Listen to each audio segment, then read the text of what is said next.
बहुत समय पहले की बात है। बंगाल भारत का सबसे अमीर और सुंदर प्रदेश था। यहाँ खेतों में धान लहलहाते थे, नदियाँ में नावें चलती थी और बाज़ारों में रेशमी कपड़े, मसाले और कीमती सामान बिकते थे।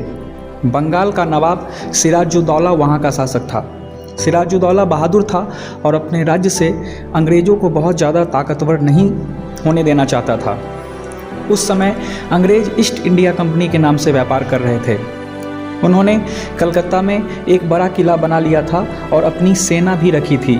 नवाब सिराजुद्दौला को लगा कि अंग्रेज़ सिर्फ व्यापारी नहीं रहना चाहते बल्कि बंगाल पर कब्जा करना चाहते हैं।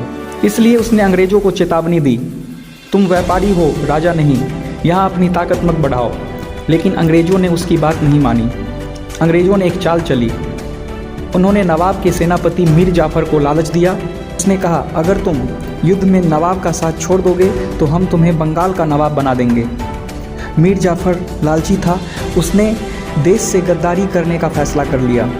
सन 1757 में बंगाल के प्लासी नामक स्थान पर नवाब सिराजुद्दौला और अंग्रेज़ों के बीच युद्ध हुआ। नवाब की सेना बहुत बड़ी थी, हजारों सैनिक, हाथी और तोपें थी। अंग्रेज़ों की सेना बहुत छोटी थी, लेकिन उनके सामने चालाकी और गद्दारी का सहारा था। जब युद्ध शुरू हुआ तो मीर जाफ़र और उसके सैनिक युद्ध में चुपचाप खड़ा रहा। उसने नवाब की मदद नहीं की। सिराजुद्दौला युद्ध हार गया। बाद में उसे पकड़ लिया गया और मार दिया गया। अंग्रेज़ों ने वादा निभाया और मीर जाफ़र को बंगाल का नवाब बना दिया। लेकिन असली सत्ता खुद अंग्रेज़ के हाथ में थी। प्लासी का युद्ध भारत के इतिहास का बहुत बड़ा मोड़ था।